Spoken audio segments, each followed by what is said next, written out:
Olá, gente, tudo bem? Aqui é o professor Cleudemir, estamos começando aqui mais uma aula de História. Hoje a gente vai falar aqui da Segunda Guerra Mundial para o 9º ano.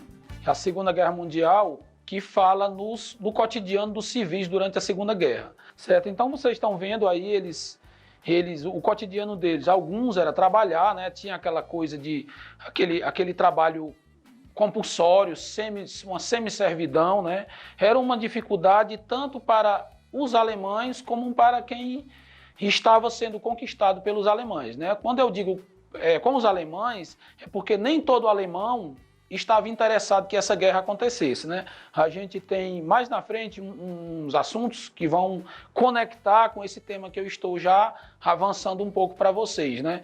Que é a questão da resistência. Sobre a questão do cotidiano, a gente tem aqui o toque de recolher. O que é o toque de recolher? A gente entende muito sobre essa questão do toque de recolher, que é aquele horário que a gente tem para voltar para casa, principalmente agora nessa questão da pandemia, né? Só que durante a Segunda Guerra Mundial, esse toque de recolher, ele não era bem isso não. O toque de recolher era exatamente numa hora que acontecia qualquer tipo de bombardeio, tiroteios, ataques de inimigos. Normalmente, toda casa na Alemanha, naquelas regiões que estava sofrendo aqueles ataques, que estava sofrendo com esses conflitos da guerra, elas tinham um porão. Esse porão era um local que as pessoas entravam, ficava na parte assim abaixo do piso, né, da casa, e as pessoas se escondiam lá dentro sempre que houvesse algum bombardeio, né? Tinha até os treinos, né? Às vezes quando se dava algum problema de ataque, isso até em simulação, as pessoas faziam aquele teste para entrar para dentro dos porões, né? Mas eles não avisavam. Geralmente esses testes eram uma coisa real mesmo, né? Muita gente corria com medo ali, entrava no porão porque achava que realmente era bombardeio. Depois descobria que era apenas um teste e muita gente dava graças a Deus porque era apenas um teste, né? A questão da privação da água, de alimento, eletricidade, remédios, artigos de higiene. Essa dificuldade que a gente tinha na Segunda Guerra Mundial era principalmente por questão de transporte, né? Porque as estradas estavam sendo destruídas, o sistema produtivo estava tendo dificuldade para ter mão de obra, para produzir aquilo, né? A questão da manutenção da eletricidade, de água, esgoto, isso era dificultado por conta dos ataques. Então a gente tem aqui uma imagem, né, interessante que eu achei, que foi aqui desse filme A Menina que Roubava Livros. Até indico para vocês esse filme, que ele é maravilhoso. Isso daqui é um porão da casa onde ela ficava, né? Ela era adotada, essa menina, né? E ela, toda vida que acontecia alguma coisa estranha de ataque, ela corria para dentro do porão. E esse rapaz ficava com ela também aí, que era uma das pessoas que, se eu não me engano, ele era sobrinho do dono dessa casa, né? A gente tem aqui outro tema importante, outro ponto importante da Segunda Guerra, gente, que é a resistência na Segunda Guerra. Quando a gente fala de resistência, a gente tem que pensar assim, que a resistência ela não era simplesmente a resistência de outros países contra os alemães. A resistência era tanto dentro da Alemanha como fora da Alemanha. Não era todo alemão que queria a guerra, gente. Coloque isso na sua cabeça. Não era todo alemão que queria a guerra. Muitos dos alemães que guerreavam, que estavam na guerra lá com uma metralhadora na mão, com um avião pilotando ali, com um tanque, muitos deles queriam o fim da guerra. Eles queriam que a guerra acabasse. Mas eles eram pressionados, orientados pelos generais e por Hitler, e essa guerra tinha que continuar, né? Então essa resistência, ela era caracterizada pelos apoiadores, né? Apoiadores contra apoiadores de governo, contra apoiadores de governo, contra os próprios invasores alemães, né? A resistência, ela é dividida em duas partes, gente. Tinha a resistência não violenta e tinha resistência violenta, né?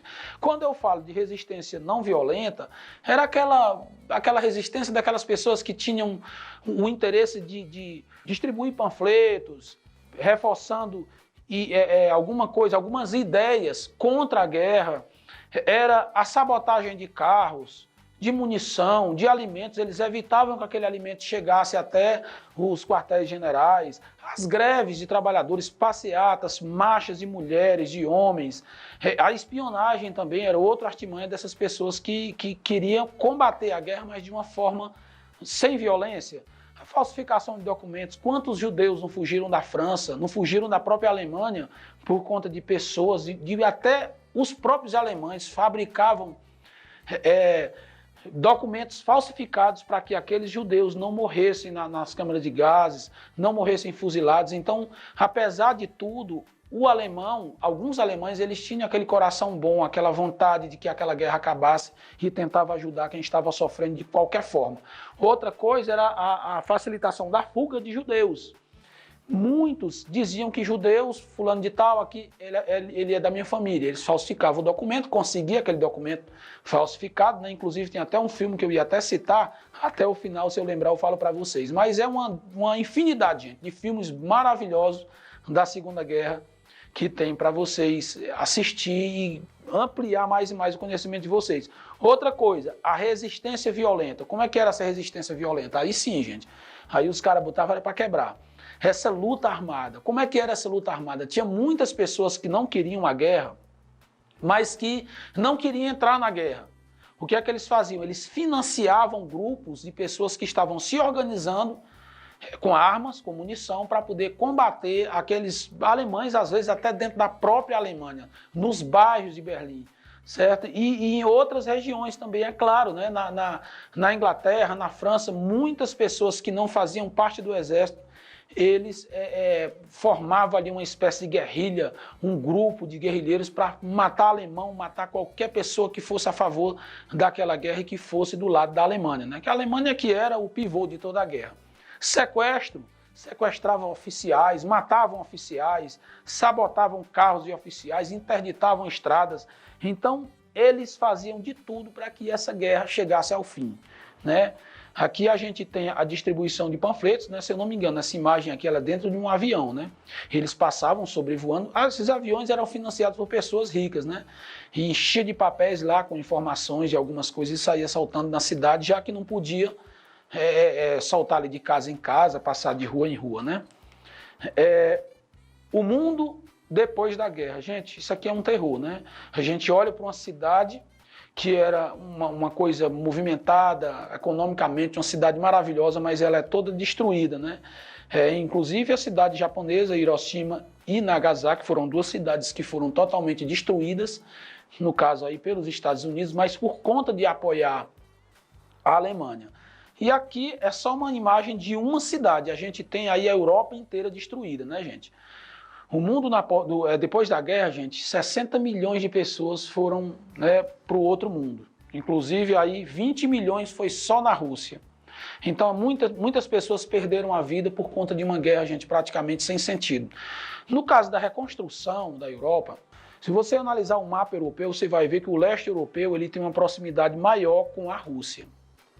E a Europa ocidental, ela tem uma proximidade aqui, apesar do Oceano Atlântico ser muito extenso, uma proximidade maior com os Estados Unidos, quando a gente se refere na Europa, a Europa no leste europeu. Então, quando a guerra estava perto de chegar ao fim, a Rússia estava se aproximando, encurralando os alemães, e um dos primeiros encurralamentos dos alemães pelos russos foi ali naquela região do leste europeu, né? E, então, cada região que a Rússia dominava, controlava a guerra, ela passava a impor o seu domínio. E qual era o sistema econômico da Rússia? Era o socialismo. Assim como nos Estados Unidos, que apesar de ter entrado na guerra somente em 1942, aí 2 anos e meio depois que começou a guerra, mas ele se impôs de uma forma tão poderosa, por conta do seu poderio bélico, por conta dos Estados Unidos já ser uma grande potência, né? Apesar da Inglaterra ter o nome, né, de grande potência, mas quem estava no momento com o dinheiro na mão, com a fortuna na mão, eram os Estados Unidos. Então os Estados Unidos entrou já e já foi dominando. Foi dominando cada região que ela controlava, ela impunha o seu sistema, que era o capitalismo. Claro, né, o sistema capitalista, esse que gera renda, que gera emprego, que deixa a pessoa enriquecer, que também deixa a pessoa empobrecer se ela quiser, né? No caso do socialismo, é um sistema que ele já vai tentar nivelar as pessoas, né? Nivelar os seus habitantes. Então, sim, aí o símbolo do capitalismo e do socialismo, né, o leste europeu pela Rússia, e o capitalismo, o restante da Europa. A criação da ONU. Gente, a criação da ONU em São Francisco em 1946, né? 1946 foi um ato assim de grande importância. por conta dela ter um intuito de manter a paz mundial, né? De fazer com que, de mediar as relações com os países que poderiam explodir uma terceira guerra, né? O medo era muito grande, gente, porque mesmo assim, a gente voltando aqui um pouco, a gente vem de 1900, quando eles fizeram aquela grande festa, 1900, quando fizeram aquela grande festa na França, eles tinham um intuito, uma intenção de fazer do século XX o século da paz, só que estourou uma guerra 14 anos depois e aí 39 anos outra guerra, duas grandes guerras, as duas maiores guerras do planeta foram tudo no século XX, que era o século da paz. Então a decepção foi grande e para assegurar que isso não acontecesse mais uma guerra novamente, foi criado a ONU, né? Que é a Organização das Nações Unidas. Em São Francisco, em 1945, eu falei em 1946, né? E foi em 1946. 50 países, inclusive o Brasil, né, que está lá, né, não serve de nada, mas está lá.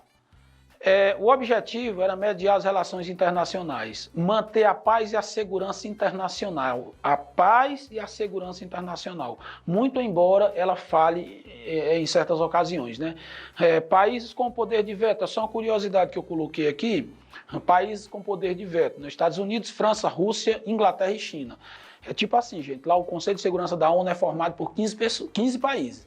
Esses 15 países, quando eles decidem, por exemplo, invadir o Afeganistão, lá para pegar os caras lá do Talibã e prender e fuzilar.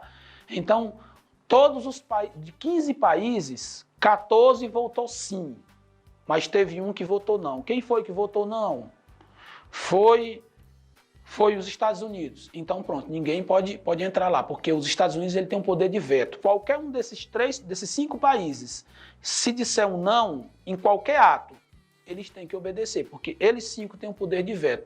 Então o poder de veto que esses 5 países têm é assim um poder, vamos dizer assim, transcendental, né, gente? Porque eles cancelam qualquer coisa, mesmo que dos 15, 14 tenham votado sim, mas se um desses 5 disser não, aquela coisa não pode ser executada. Então, gente, finalizando aqui a minha aula, primeiro eu quero pedir aqui vocês se inscreverem no canal, né? E colocar aí um joiazinho pro vídeo da gente. E quero desejar a vocês que vocês aprendam mais e mais com as nossas aulas. As nossas aulas, se Deus quiser, vai continuar. Esse projeto é maravilhoso. E eu desejo para vocês muito aprendizado. Valeu!